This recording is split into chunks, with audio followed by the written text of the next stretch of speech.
שלום, כאן קובי עזרא, מומחה לרפואה נטורופתית. היום אספר לכם על איזה צד לישון. אז נשאלת השאלה על איזה צד הכי בריא לישון, וכמה זמן לפני השינה יש לאכול, ולא פחות חשוב, ממה יש להימנע ולא לאכול, וכמה שעות רצוי לישון בכל לילה, ואיך לצמצם את הנטייה לנחירות ודום נשימה למהלך השינה, ולשפר מצבי בריאות שונים. כל זאת מיד לאחר הפתיח הקצר. ראשית, יש לאכול כ3 עד 4 שעות לפני השינה. כך למעשה נוכל לצמצם את הנטייה לצרבת ונסייע לשמירת משקל גוף תקין יותר וכו'. ורצוי לישון כ7 עד 8 שעות בלילה. תמיד אמרו לי שרצוי להיכנס ברגל ימין לחדר או לכניסת הבית.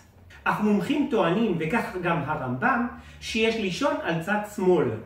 מתברר שלתנוחת השינה היא לא רק עניין של נוחות, אלא גם בעלת השפעה גדולה ביותר על בריאותנו. תסמינים כמו עייפות, דום נשימה, נחירות, כאבי ראש, צרבות, כאבי רגליים יכולים להשתפר או להחמיר בעקבות תנוחת השינה שלנו, אם היא נכונה או לא נכונה. מחקרים גילו ששינה באופן ספציפי על צד ימין עלולה להחריף מצבים של צרבות. שינה על צד ימין עשויה להוביל לתחלואים רבים כמו בעיות עיכול, נזק לגב, בעיות נשימה ואפילו אסתמה. בכתב עת יוקרתי הראו שמכרסמים שישנו על הצד הנכון ניקו טוב יותר בטא אמילואיד בכ-25% יותר מקבוצת הבקרה, אלו שישנו על הבטן או על הגב. בטא אמילואיד הוא משקע בלתי מסיס של חלבון. המשקע מופיע במגוון מחלות כמו מחלות אלצהיימר, מחלות ג'ייקוב קרוינספלד דיזיז, מחלת יעקב קרוינספלד, מחלת פרקינסון, סוכרת מסוג 2, קטרקט ועוד. אך גם באנשים בריאים מסתבר שהוא נמצא. שינה על הצד היא הנפוצה ביותר בקרב אנשים וגם בקרב בעלי חיים, ונראה שאימצנו את השינה על הצד כדי לנקות בצורה הטובה ביותר את המוח שלנו מפסולת שמצטברת משעות בהן אנחנו ערים, משעות היום מה שנקרא. כך למעשה טוענים חוקרים. שינה על הצד מומלצת גם לצמצום מצבים של נחירות ודום נשימה במהלך השינה. זאת מכיוון שהיא מאפשרת לשמירה על נתיבי אוויר פתוחים יותר, כך על פי מחקרים. על פי מחקרים, שינה על צד שמאל יש יותר יתרונות בריאותיים. וזאת היות ומיקום האיברים הפנימיים שלנו בגוף, כך בנויה למעשה מערכת העיכול. אז השינה על צד שמאל מאפשרת לכוח הכבידה להניע את המזון יותר טוב, ולהוציא אותו מהקיבה לכיוון התריסריון, לגרום לו להזרים לשם יותר דם עקב כוח הכבידה, וכמובן עקב כוח הכבידה להניע את הפסולת דרך המעיים בצורה קלה וחלקה יותר. השינה על צד שמאל תמנע ממיצי הקיבה לעלות במעלה הגרון, אוקיי? בשינה על צד ימין הסוגר ייפתח ביתר קלות, דבר שמאפשר לחלק ממיצי הקיבה להגיע לכיוון הוושט להחריב מצבים של צרבת ועד כאבי קיבים וכאלה דברים כתוצאה מהחומצת קיבה. לעומת זאת, בשינה על צד שמאל הדבר לא יתרחש.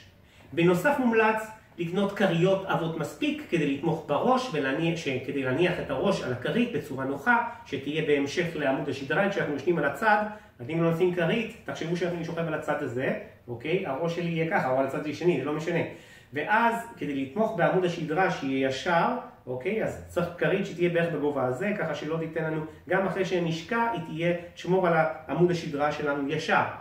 בנוסף, יש שממליצים אפילו להניח כרית בין הרגליים ממש, כדי לשמור על עמוד השדרה. תחשבו שאני ישן על הצד, אוקיי? אז כרית לראש, כדי לשמור על עמוד השדרה ישר, וכרית בין הרגליים, כדי לשמור שהאגן לא ייפול פנימה, ואז לייצור עיוות בעמוד השדרה התחתון. אוקיי? אז זה גם כן חשוב, לפחות בחלק מהאנשים. למעשה כך גם נוכל לשמור על הגב התחתון, לקבע אותו יותר יציב, לקבע את האגן בצורה יותר נכונה. יש לציין שמומלץ לישון על צד שמאל, לפחות בשעות הראשונות של השינה.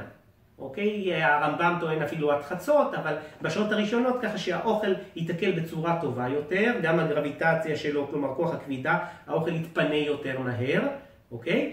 ובהמשך אפשרי לישון גם כן על צד ימין, כלומר שניתן להחליף בין הצדדים במהלך השינה. אפילו הרמב"ם טוען שצריך לישון עד חצות על צד שמאל ומחצות ואילך על צד ימין, כדי לתת אחר כך לאפשרות לכבד ולמיצי המרה להפריש ולעשות את מלאכתם כראוי. שינה על צד שמאל מסיימת בזרימת הדם משריר הלב ובחזרה אליו, ומעודדת ניקוז נוזלים מהגוף למחזור הדם. עקב הובלת הנוזלים הטבעית לטחול ולשאר האיברים החיוניים במערכת הלימפה. כמו גם החוקרים טוענים שהתנועה הכי גרועה לישון עליה, שהכי פחות רצוי לישון עליה, היא תנוחה של ישנה על הבטן. ויש להימנע מכך משום שהתנוחה הנ"ל משפיעה ומפעילה לחץ על מערכות הגוף השונות, והסיכויים שתתעוררו עם איבר גוף כזה או אחר רדום ונמול, תחושת נימול וכאלה דברים שנרדם אותו אזור, כאשר ישנים על הבטן, כך הסיכויים הם גדולים יותר. וכמובן שכך גם הסיכויים גדולים יותר לחוש כאבי שרירים, כאבי פרקים וכו'. אז שינה על הבטן היא אינה מומלצת, כך לפחות חוקרים טוענים, מכיוון שהיא אינה תומכת בכימורים הטבעיים של הגוף, כגון בעמוד השדרה ובכלל בגב התחתון, ובפרט במצב שעשוי לגרום לכימורי יתר של הגב, של עמוד השדרה. כשאנחנו יושנים טיפה יותר מקומרים עם הגב, נכנס פנימה יותר, ואז ממש הגב התחתון פשוט לא נקבל צורה לא כל כך טבעית ולא כל כך טובה לו, אוקיי? בפרט כמובן הגב התחתון, כן? זה מצב בעצם שעשוי לגרום לכימור יתר, כמו כפי שציינתי, שבתורם עשויים לגרום ללחץ גבוה יותר על המפרקים, על רקמות החיבור, על השרירים השונים וכו'. וכך לגרום לקישיון שרירים, לכאבי שרירים וכמובן לתופעות כאלה. כמו גם היא גורמת לצוואר תפוס, השינה על הבטן. כשאנחנו יושנים על הבטן, אנחנו לא יושנים על הפנים ככה, אנחנו יושנים עם הראש ככה או בצורה כזאת. ואז כתוצאה מכך, יש לחץ על השרירים של הצוואר, יכול ליצור באמת בעיות בחוליות הצוואריות וגם כן שרירים דפוסים, צד אחד מתוח, צד יותר תפוס יותר, כי כשאנחנו יושנים ככה אנחנו בעצם מרפים את השרירים ומותחים את האזור הזה יותר, ואז יש כאן שריר שנקרא סטרנוקליידומסטואיד או שריר מפנה העורף בעברית, וצד אחד יכול להיות יותר מתוח וצד שני יותר תפוס, ולכן צריכים גם כן לתת את הדין על האזורים האלה, וכך אפשר לגרום לכאבי שרירים, לכאבי ראש וכאבי צוואר וכולי, או כאבי ראש שמתחילים מהעורף כלפי מעלה במעלה הראש. התנוחה המומלצת על ידי מומחים לשינה היא שינה על הגב. הסיבות שהפכו אותה למומלצת היא ששינה על הגב כמובן בתמיכה של כרית, מונעים עלייה של חומצת מיצי קיבה וכך מונעים צרבות, הפחתת הסיכוי לכאבים ולגרימת צרבת כמו שציינתי, או כאבים של קיב קיבה או עודף חומציות שיכול ליצור את המצב הנ"ל, וזאת משום שהראש כמובן מוגבל על ידי כרית, על ידי קר, אך כדאי לקחת בחשבון ששינה על הגב מגבירה את הסיכויים לנחירות ודום נשימה במהלך השינה, אוקיי? כלומר עלייה וקוצבה. ואם אתם סובלים מכך, אז עדיף שתשנו על הצד, כך תיתנו לבן זוג שלכם לישון או לבת הזוג שלכם לישון. אך אם אתם חייבים לישון על הגב, רצוי לשים קר תומך תחת הראש, כלומר לתמוך בעמוד השדרה, אוקיי? והייתי אומר גם כן קר קטן מתחת לברכיים, כדי לגרום לפחות סטרס לעמוד השדרה לגב התחתון, אוקיי? אז זה מאוד מאוד חשוב. שינה על הגב היא תנוחת השינה המומלצת ביותר במהלך הריון.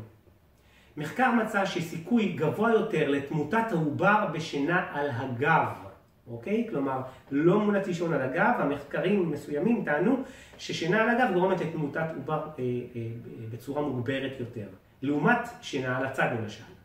השינה על הגב שהייתה התנוחה המומלצת ביותר לנשים בהיריון, אך כיום בעקבות מחקר חדש, המחקר שצוין, מסתבר שההמלצה לנשים הרות הוא לא לישון על הגב, לפחות לכך לקראת סיום ההיריון, אלא לישון על הצד.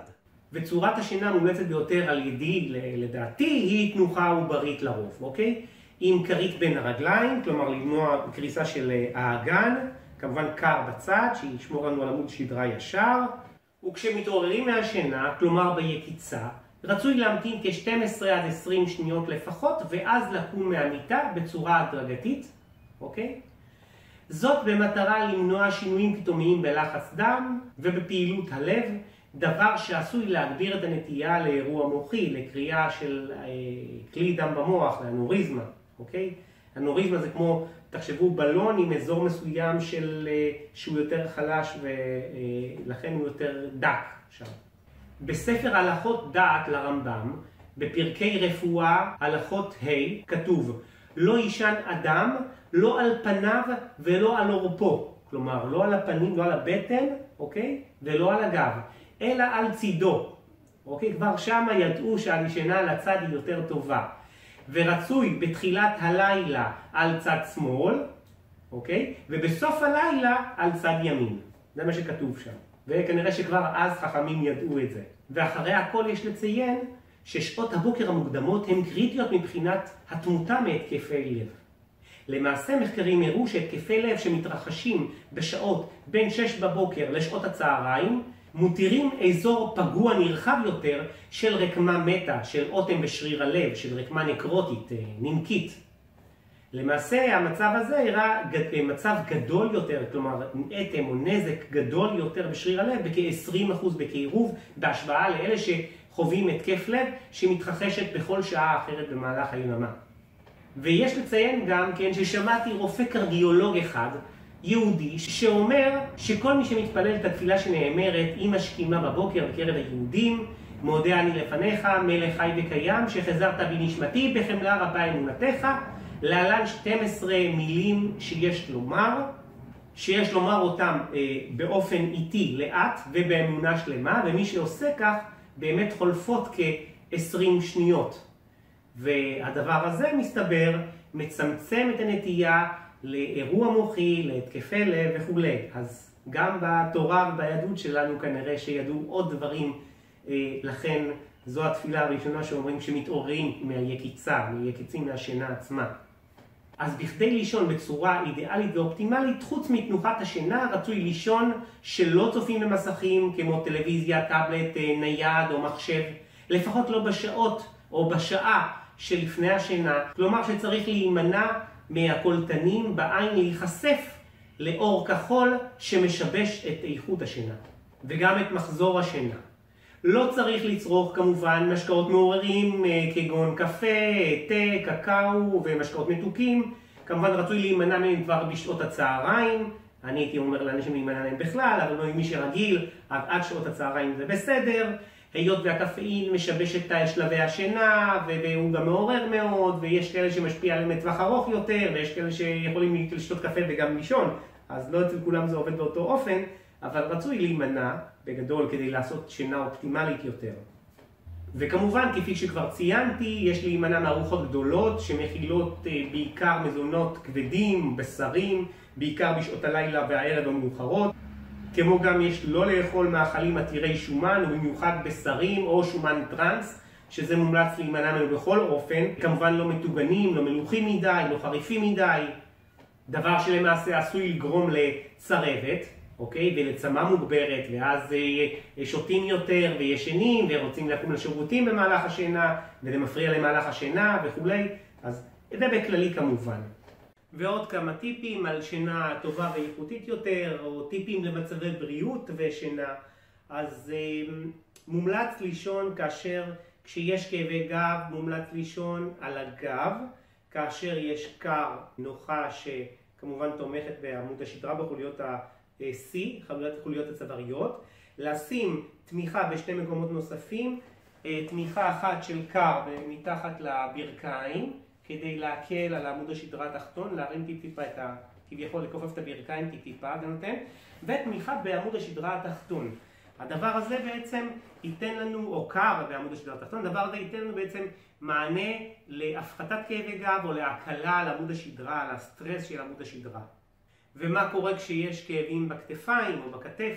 אז אם יש כאבים בכתף ימין, רצוי לישון על צד שמאל ולהפך. כאשר ככה בעצם כשאנחנו ישנים על הצד, אם יש כאבים בוא נגיד בכתף כאן, אנחנו ישנים על הצד הזה, תמיכה כמובן בעמוד השדרה כאן בראש, ותמיכה בין הרגליים, אוקיי? מאוד חשובה, ואז אנחנו נותנים לאזור עצמו להחלים יותר טוב. אם יש כאבים בשתי הכתפיים, מה עושים אז?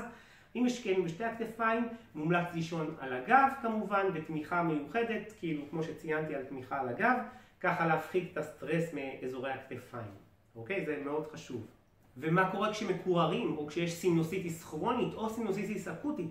סינוסיטיס זה דלקת בסינוסים, במערות האף יש כאן 4 מערות, 2 כאן ו2 כאן. כאשר יש מצב דלקתי במערות האף, או כשאנחנו מקוררים או חולים או מצוננים מה שנקרא, אז יש לנו נטייה להיות עם צד סתום, יש התנפחות של הריריות עקב התגובה הדלקתית, וכתוצאה מכך אנחנו קשה לנו לנשום. הרעיון הוא כאן במצב כזה לישון על הגב, להרים, ממש להגביר את האזור של הראש, וככה לתת ניקוז טוב יותר לחללי המעבר של האף, כך נשען גם כמובן בצורה יותר יעילה ואידיאלית. ובעת כאבי ראש וגם בבנות כאבי מחזור, מומלץ לישון על הגב, כמובן עם כל התמיכות שציינתי בשינה על הגב. כשיש לחץ דם גבוה, ישנם מחקרים שטוענים, בדקו שני קבוצות, אנשים שישנים על הגב ועל הבטן, וגילו שאנשים שישנים על הבטן, כלומר עם פנים כלפי הקר, יש להם ירידה ממוצעת במהלך השינה של לחץ הדם בצורה מהותית. אז למי שיש לחץ דם גבוה, מומלץ לישון על הפנים, כלומר על הבטן. זו שינה שלא מומלצת לכולם, ולא מומלצת על ידי מומחים, ולא מומלצת לגב וכו', אבל למי שיש לחץ דם גבוה, כנראה שזו התשובה האידיאלית בשבילו. ולמי שסובל מבעיות עיכול, או כאבי בטן, או תסמינים כאלה, השינה המומלצת היא שינה בתנוחת עובר, אוקיי? שינה כזאת היא מקופלת, ככה כשיש כמובן קר בין הרגליים, קר כאן, כדי לתמוך כמובן בעמוד השדרה, וזו התנוחה הכי טובה, תנוחת עובר למי שיש בעיות במערכת העיכול או תגובה של כאבי בטן וכו'. כמו כן, אתם מוזמנים לשתף את הסרטון עם החברים שלכם, לעשות לנו לייק, ואם יש לכם שאלות, אתם מוזמנים לשאול אותנו כאן בתגובות למטה.